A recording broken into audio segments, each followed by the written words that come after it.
This was the boxes what we use.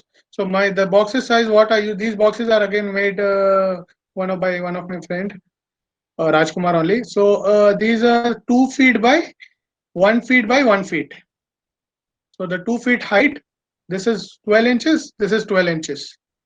Okay. So again tile on top just to protect it from rain, and it even helps in keeping the box a little cool. Okay, these are the other small parrotlets and what all I have, those cages, the smaller cages here this side. And then this is the view from my office.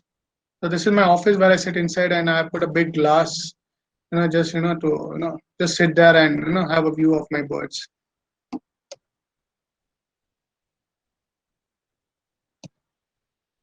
This is the pathway what we walk in, and we feed and we look at the birds. Okay.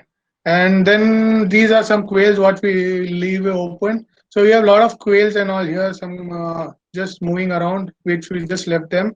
So they are not, we don't give them much food because they all eat food which are fallen from the cages above, and they clean up the insects and everything, and even they produce babies for us later on. So this is a very good addition having in an open aviary. So they have a very good time, roaming around. So these are the first chicks which were born here. These are Lutino parrotlets, and they were the first chicks which were hatched in my new farm. So here you can see little smaller cages. So I used to have around 50 to 55 pairs of parrotlets. So I've reduced them drastically now. So I used to love parrotlets because they were small birds with good attitude. I just love them, and a lot of color options available. I had so many mutations. I used to just love keeping them, but for some reason I had to just reduce them. So yeah, looking at so I make it a point to go to my aviary almost every day, at least 5 days a week. I don't do much work because there are laborers doing that. So my work is just to see the birds, interact with them, and see the health, and spending time with them. That is the main issue what I have. The main, it's not an issue, it's the main criteria why I go. So I look at all the birds whenever I go, each and every bird I look at them, I see them, they're healthy, anything goes wrong there, so I am the one who decides what to do with it. So lately we have kept a doctor also who comes visits our place every week. Her name is Dr. Ayu, and she's doing a great job right now.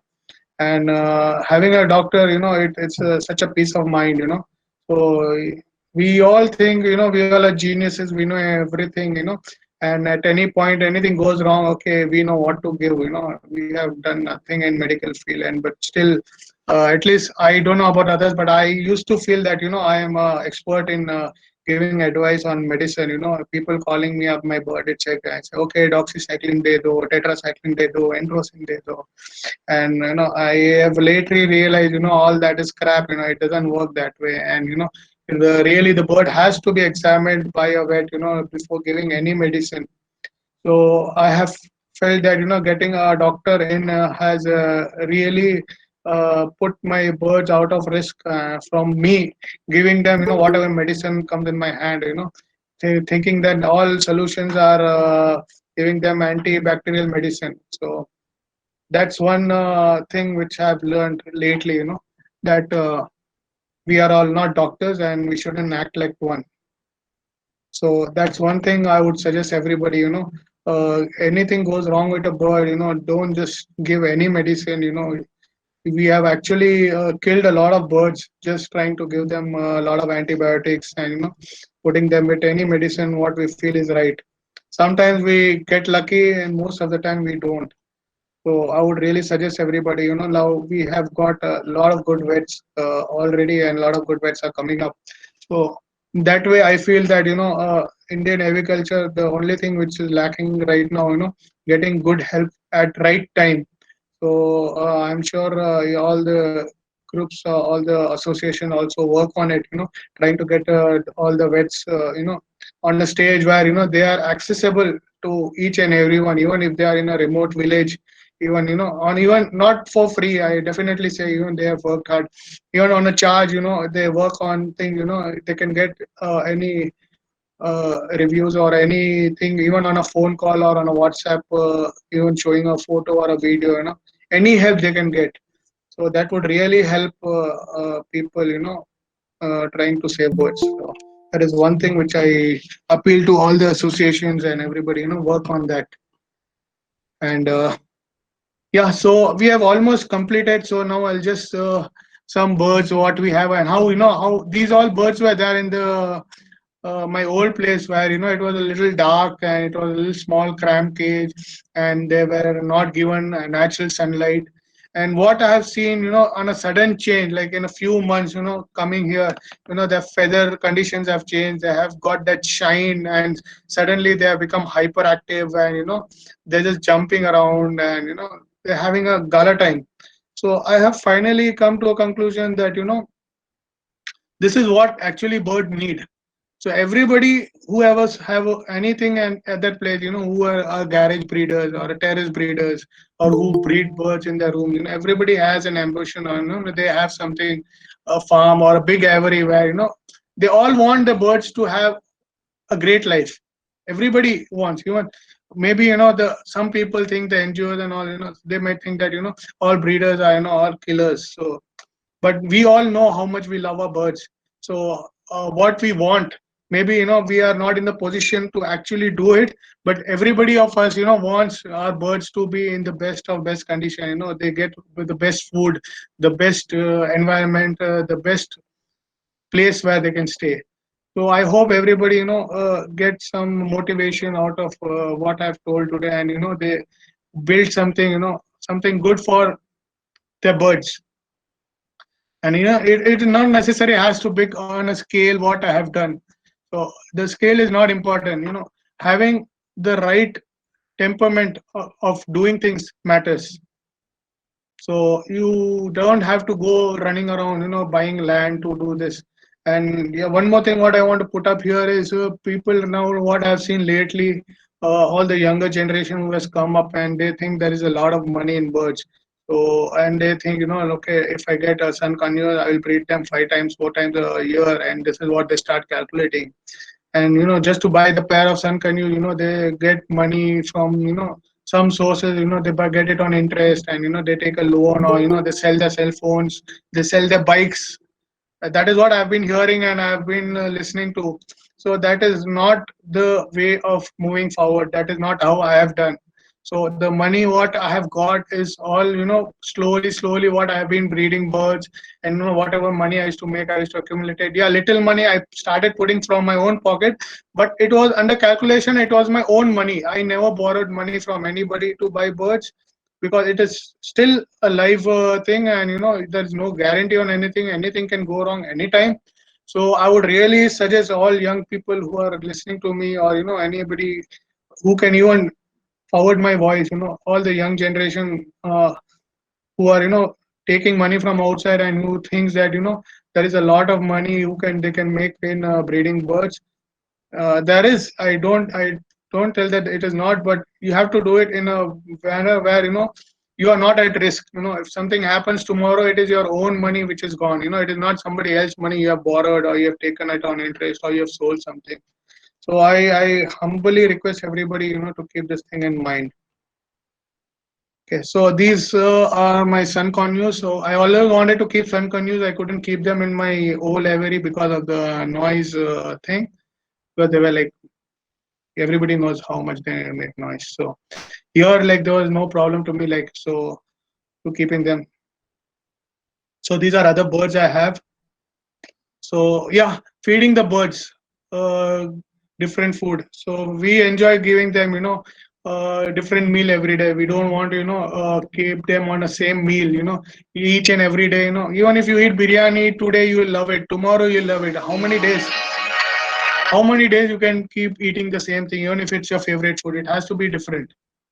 So that's why we give them a lot of different fruit, different fruits, every other day. All, although fruits and vegetables are there in the daily diet, but we still try to give them, a chunk of food where, they get to eat and they get to, taste something different. So yeah, these are the images after the birds have settled down nicely, and then the plants all have grown, and you can see. I'm not sure the image doesn't justify how the actual bird looks, but it is even a normal black cap conure. It looks so brilliant, and in the sun, it has so vibrant colors. Although it is just green, but even that green, you look at it and you just want to keep seeing it. These are just some conures, or sulfur-breasted conures, sulfur-breasted, yeah. So these are my galas. So I had two pairs of galas. So now we have moved up to five pairs of galas. So they breed regularly, and we enjoy seeing them breed. So yeah, this is how it looks right now. My farm almost after a year and a half. So there are a lot of changes have been done, even from the beginning till now. We have been adapting because we are new to this. A lot of things have been changed, and a lot of new things have been brought in, and a lot of old things have been removed. So a lot of other birds, what we felt right now, we have brought them in. So these are some creepers growing around near my office. They look really brilliant. So yeah, this is this one. So these were temporarily kept in the small cages galas. Now they are shifted to the big flight cages.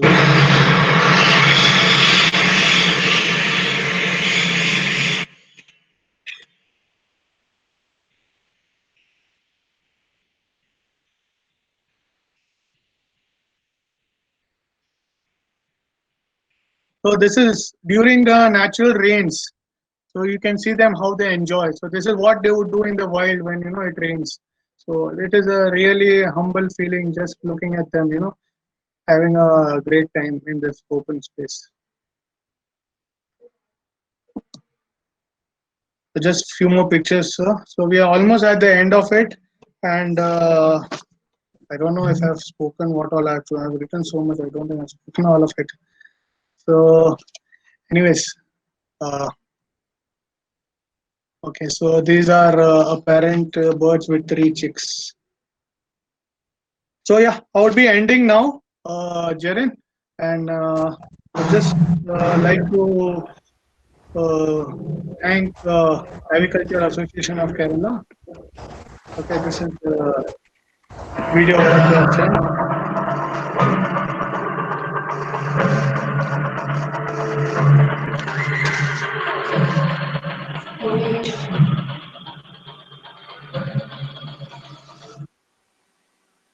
Okay, Abbas, thank you very much. okay. Thank you I would for like your to, yeah, valuable. I'll just I would like Sorry. to thank every one of you there who have helped me out with the farm. And I would like to thank especially Anil sir from ASI. He has been a backbone mentor, and he has helped me out a lot in all of my difficulties. And all my friends here and everybody. I'll tell you one more thing, that what circle you have matters a lot. There are people who push you front, and there are a person who will pull you back. So what circle you have in your bird field is also matters a lot. So always stay with positive people, who gives you good advice, who doesn't rush you into things, and who tells you to think 10 times before you take any decision. So that has also helped me a lot. So I've always had good friends in that way, who has always given me really good advice. So I would like to thank every one of them there.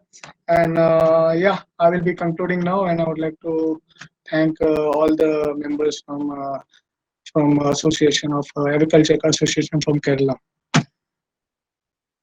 Thank you, Abbas, for the presentation. We all learned quite a bit how to create a paradise for birds. It must have instigated a lot of aviculturists to do the same. I hope so.